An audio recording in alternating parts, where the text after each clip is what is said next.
Hey guys, what's up? Welcome back to Tactical Tuesday. And today we're going to be talking about the threshold, right? I've been seeing a ton of people online talk about the proper way to do it or the right way to do it. I'm going to share with you my thoughts on how I think you should do it. To me, this is one of the better ways to do it, considering our purpose, considering, if you're going to be training, again, we hit on this so much, our purpose. Why are we training?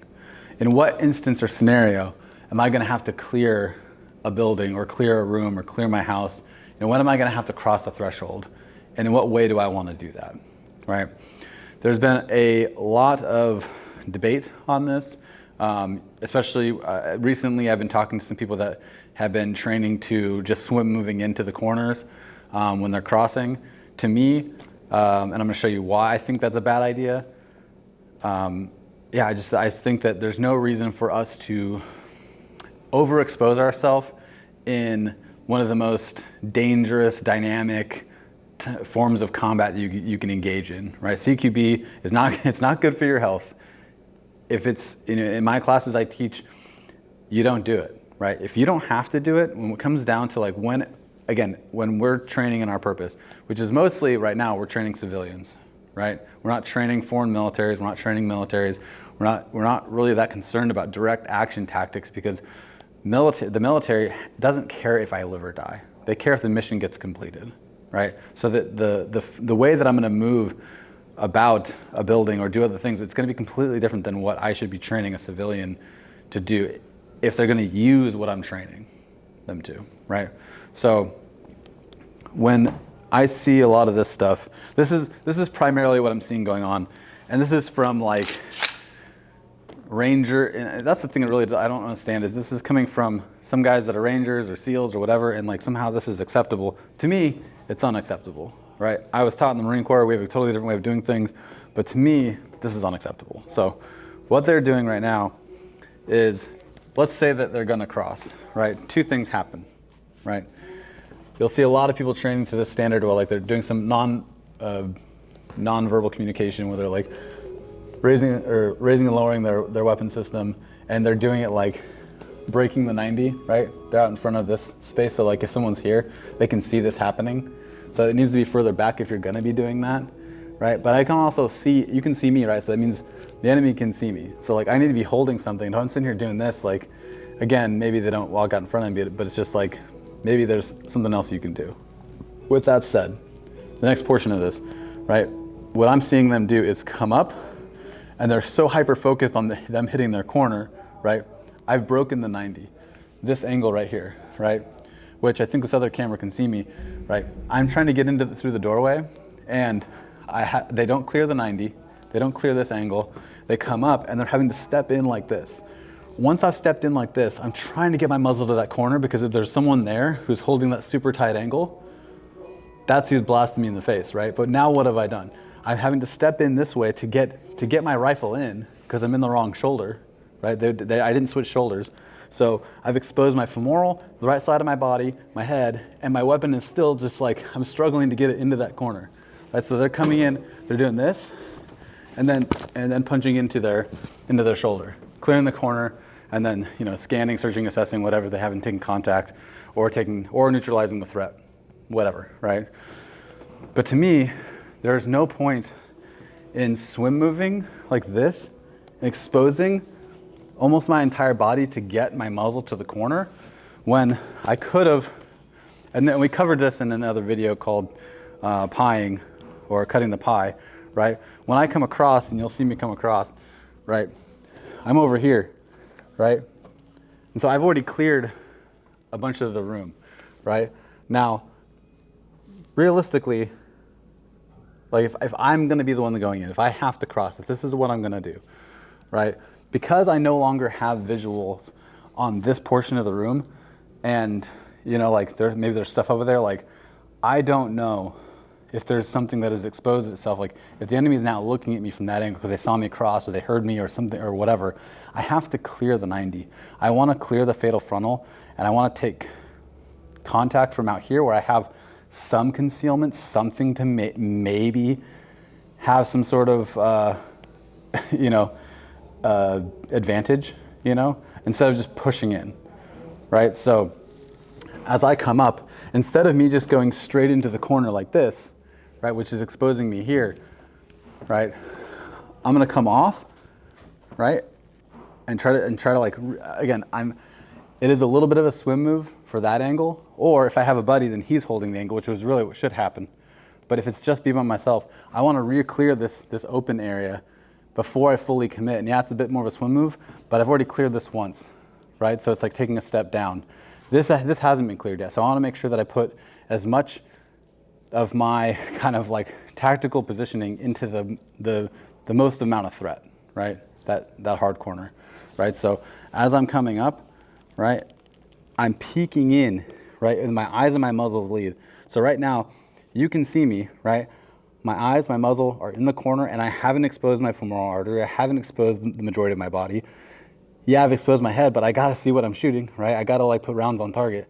So I'm here, and you can short stock. You can come up and peek like this, and move in, and then come out. But that's the best way to do it. That's in my mind, right? That limits the amount of exposure that I'm giving to the enemy. It makes me a harder target. It makes me it gives me a smaller silhouette, right? It's all those things. So this whole swim move idea, I think just really has to get just nixed. You know what I mean? Because you have to take that into consideration. You cannot just every time, I won't say every time, right? Because sometimes they're in the right shoulder. But all the videos that I'm seeing of all these crossing, they're all in the wrong shoulder, right? And realistically, if I have an open door, right? If we run the rabbit, like more smoothly what it would look like. Again, and this is based off of, I don't have a second person here to kind of like show what it would be like with two people. But if it was just me, for example, right? What I'm gonna do is I'm going to kind of run my own rabbit, right? Using this point, right, as the apex of that I'm going to turn off of, right? So everything is going to pivot off the corner of this wall. My eyes, my muzzle, and everything pivots off this closest corner, right? I've cleared the 90. I'm coming across, right? And the only thing I have left to do is clear this corner. So I can short stock, come in, boom. I'm in the corner, and I'm across. That's how it should look. That's as smooth as it can be, with limiting myself and my exposure to the enemy as much as possible. Right, I'll do it one more time, a little bit slower. I'm coming up. Boom, I've already cleared the 90. I'm short stocking, coming in here, into the corner, and across. That's as simple and easy as it gets. It doesn't get any simpler or easier than that. That's the way that I teach it. That's the way that I think most people should teach it, especially considering, you know, you want to go home. The sexiest thing you can do is go home to your family, go home to your friends at the end of the day. If you're actually having to use these tactics, if you're actually having to rely on this type of training, right? First of all, number one rule, it's bad for your health, don't do it, right? Unless you absolutely have to clear a room or clear a building, just don't fucking do it. And I've got a whole other class on how you might go about it if you really had to. That kind of takes this to another level. That's, you know, more of a shit hits the fan scenario, clear by fire type of deal. But again, you do not want to be doing this at all if you don't have to. So if you're going back to what we showed before, limit yourself. Lead with your eyes and your muzzle. Switch shoulders. Go into the corner, into those deep corners with the small silhouette possible, right? That's what's going to potentially, hopefully, save your life. I know it's fractions of a second. I know it's slight, right? But when I'm coming through the doorway, right? And why I talk about running the rabbit so much is you don't want to overexpose yourself by going straight in either. So so let's just say that I come up and I just roll into this, right? And I don't pause at all. I'm making noise, right? Whoever's in here is going to have some sort of heads up, right? And I don't know if they're there or over there. I don't know where the hell they are, right? So if I come straight in, I'm exposing myself and I'm ultra committed, right? Which isn't necessarily a bad thing, right? Violence of action, speed, it can be on your side sometimes. However, with that said, right, if I run the rabbit, right, let's just say hypothetically that there's someone at the 90. Let's just say hypothetically that there's someone just waiting there, gun loaded, ready to rip my face off, and I'm going straight in, right? If I don't run the rabbit across, right, if I don't do that and I come straight in, if you see this, come straight in, boom, right?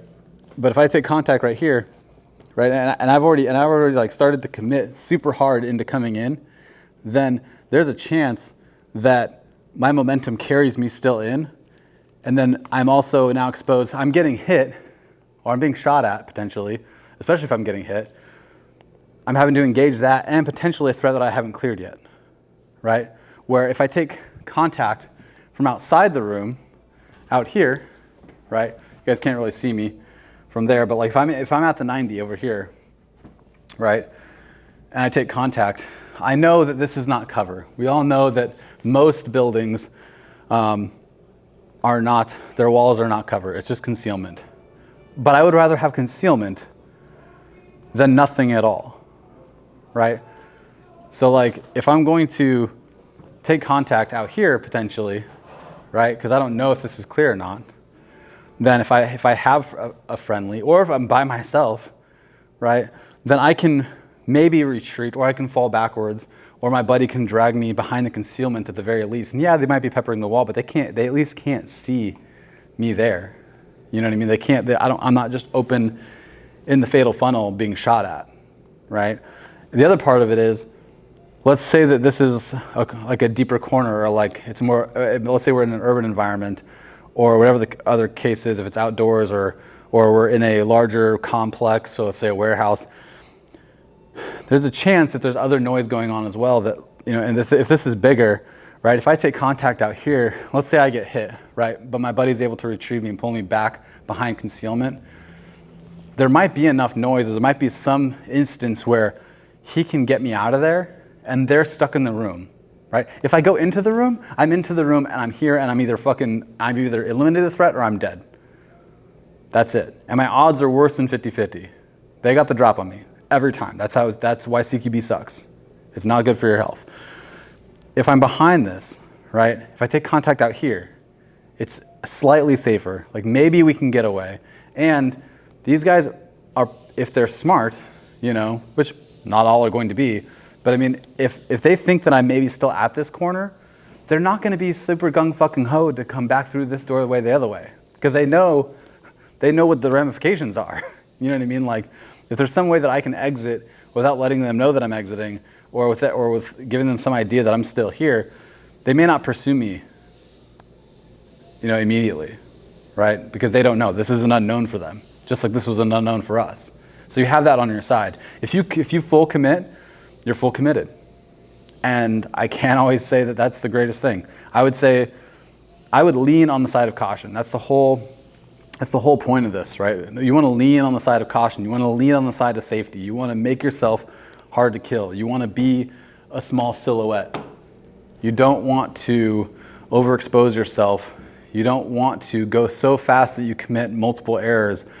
CQB is already extremely difficult and extremely dangerous. If you're going so fast that you can't slow down, and you're just like committing error after error within like seconds of each other, you know, then you're going too fast. And again, I know that there are some cases where you might have to go fast, but to me, limiting exposure makes me safe. It makes my partner safe. It makes us more lethal. It makes us harder to kill. I want to be harder to kill. I don't want to expose my femoral artery just to get inside a room, right? I don't want to be off balance. I don't want to be struggling to get my gun to my weapon system to the corner, right? I want to get to the corner quickly without sacrificing my security. My individual movement has to be on point. I can't stress this enough. And again, I've seen so many videos online of people training to this. I saw one of the most recent videos I saw, actually, he had it right. He had the majority of it right. He was saying you need to be coming up with, in the right shoulder. But what he did was he came here and then popped his weapon up. No, the weapon in CQB always stays level to the deck. You always want to be able to engage with your weapon system. If you have it down here,